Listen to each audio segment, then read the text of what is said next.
আসসালামু আলাইকুম ওয়া রাহমাতুল্লাহ। আশা করছি সকলেই ভালো আছেন এবং সুস্থ আছেন।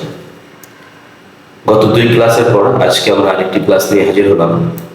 আজকে আমরা শিখব হচ্ছে সদ, দদ, আইন, গইন, ফা এবং কফ কিভাবে শুরুতে আসে এবং কিভাবে শেষে আসে সেগুলো আমরা দেখব। মাঝে আসতে কিরকম হয় সেগুলো দেখব। আগে আমরা শুরু করছি সদ এবং দদ দিয়ে।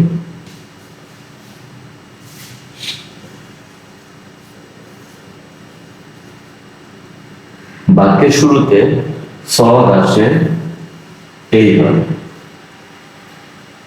মাঝে আসে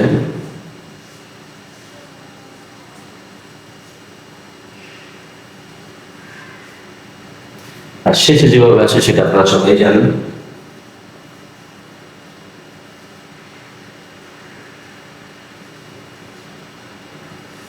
ফুল টাইম চলে আসে।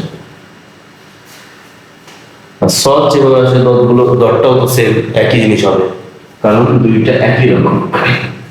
সদের উপর নোক্তা দিলে দদ হয়ে যায়। আপনারা সকলে জানেন, পিছনের ক্লাসগুলোতে আপনারা এটা খেয়াল করেছেন। তাহলে আমরা দেখলাম সদ হোক বা দদ হোক, শুরুটা এমন, মাঝে এমন এবং শেষে এমন। আমরা এই তিনটাকে যদি একসাথে মিলিয়ে দেখাই,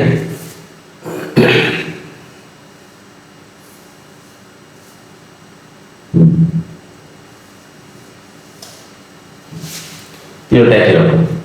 সদ দিয়ে দেখালাম, সদ দদ একই রকম, এই জন্য একই রকম। দদ দিয়ে যদি দেখাই, এটা শুরু, এটা এই যে মাঝে, আর এটা শেষে।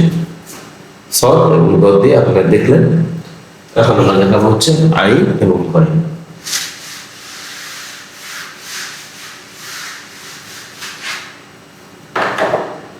আইন শব্দের শুরুতে কেমন হয়?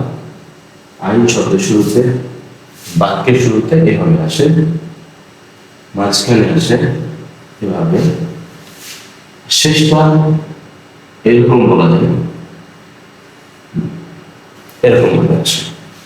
এটা হায়ের মতো, অনেকে হায়ের সাথে মিলিয়ে ফেলেন। তো যখন এরকম বড় ভাবে আসবে অথবা এভাবে আসবে, অনেকে হায়ের সাথে মিলিয়ে ফেলেন। তবে আমাদের চিন্তা হবে এই মাথাটা দেখে, মাঝখানে যেরকম মাথা ছিল এই মাথাটাই হবে, শুধু একটু বেড়ে যাবে হায়ের মতো। আর আইনের উপর লক্ষ্য দিলে গইন হয়, একই জিনিস। আইনের উপর লক্ষ্য দিলে গইন হয়, এটা আপনারা পিছনে পড়ে আসছেন।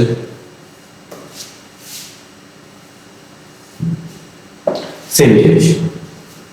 যখন বাক্য শুরুতে আসবে তখন গইন এভাবে আসবে, মাঝখানে আসলে এভাবে এবং শেষে আসলে এভাবে।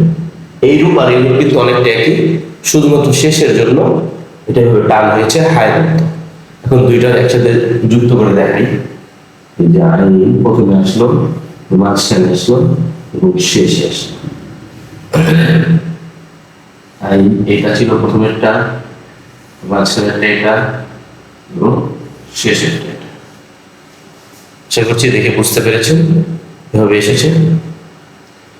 ক্লাসগুলো একটু খেয়াল করলে, ভালোভাবে দেখলে আপনারা বুঝতে পারবেন। এবার আমরা ফা এবং কফের জন্য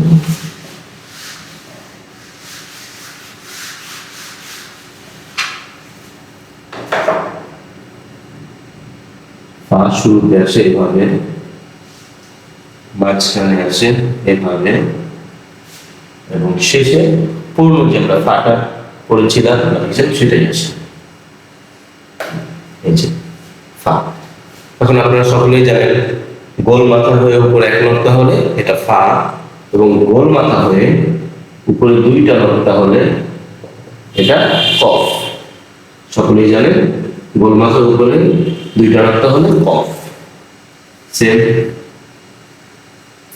এই দুইটা দেখতে একই রকম, এই জন্য একই ক্লাসের মধ্যে নিয়ে আসলাম। আর শেষে এভাবে আসে।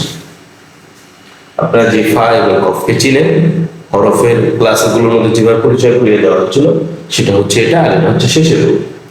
আর এটা শুরুতে, বাক্যের শুরুতে যদি ফা বা কফ আসে এভাবে আসবে, বাক্যের মাঝখানে যদি ফা বা কফ আসে এভাবে আসবে, এবং শেষে যদি আসে ওই পূর্ণ রূপটা পাবে। আমি আপনাদের এখানে এঁকে দেখাচ্ছি, আমরা কফ দিয়ে এঁকে দেখাচ্ছি। এই যে ক বাক্যের শুরুতে আসলো, বাক্যের মাঝখানে আসলো এবং বাক্যের শেষে আসলো।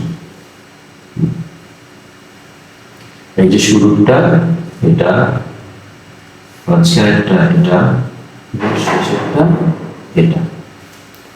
আশা করছি সকলে সহজে বুঝতে পেরেছে। তারপরে যদি কারো কোনো সমস্যা থেকে থাকে আমাদের জানাবেন, ইনশাল্লাহ আরো সহজে বুঝিয়ে দেওয়ার চেষ্টা করব। আপনারা ক্লাসগুলো ভালোভাবে খেয়াল করবেন। অল্প সময়ের ক্লাস, তাই ভালোভাবে বিস্তারিত আর বলা যাচ্ছে না, তবে এখানে বিস্তারিত বলার মতো কিছু নেই। আপনি ভালোভাবে খেয়াল করবেন ক্লাসগুলো, যদি না বুঝেন পিছনে আবার একটু টেনে দেখবেন, আশা করছি সহজে বুঝতে পারবেন। আর আমরা একই হরফগুলো, মানে একই রকম হরফগুলো আমরা এনেছি, বা, তা, সা, নুন, ইয়া, এগুলো বিভিন্ন রূপের মধ্যে একরকম। শুধু আপনারা খেয়াল করবেন নোক্তাগুলো যদি খেয়াল করেন তাহলে আপনারা বুঝতে পারবেন। যেমন বায়ের নোক্তা একটা, নুনের নোক্তা একটা। বায়ের নোক্তা কোথায়, নুনের নোক্তা কোথায়, এই জিনিসগুলো খেয়াল করেন। তায়ের নোক্তা দুইটা, ইয়ার নোক্তা দুইটা, আপনারা সেটা খেয়াল করেন। তায়ের নোক্তা কোথায়, ইয়ার নোক্তা কোথায়। এরপরে হচ্ছে সায়ের নোক্তা তিনটা, তাহলে এটার সাথে মিলে না। সা আর শিল কখনো মিলবে না, কারণ সায়ের মাথা একটা আর শিলের মাথা হচ্ছে তিনটা, মিলবে না। এরপরে আপনি ক্লাস দেখেন জিম, হা, খ, দেখতে একই রকম। হায়ের উপরে নোক্তা দিলে হচ্ছে খ, নিচে নোক্তা দিলে হচ্ছে জিম। এই জন্য এইভাবে খেয়াল করেন, তাহলে সহজে যাবে। সিন, শিল, সিনে কোনো নোক্তা নেই, শিলে তিন নোক্তা, সহজে বুঝতে পারবেন। এরপর আজকের ক্লাস আছেন সদ, দল, একই রকম দেখতে। হ্যাঁ, রকমগুলো কি, সদের মাথাটা প্রথমে শুরুতে কেমন, মাঝখানে কেমন, শেষে কেমন, বাক্যের শুরুতে আসলে সদের মাথা কেমন দেখায়, বাকি শেষে সদের মাথা কেমন, এইভাবে খেয়াল করেন। সদের মাথা তো সব একই থাকে, বাকি শুরু, মাঝখান, শেষে একই রকম থাকে। তারপরে খেয়াল করেন, আশা করছি সহজে বুঝতে পারবেন। ভালো থাকবেন, সুস্থ থাকবেন। আসসালামু আলাইকুম ওয়া রাহমাতুল্লাহি ওয়া বারাকাতুহু।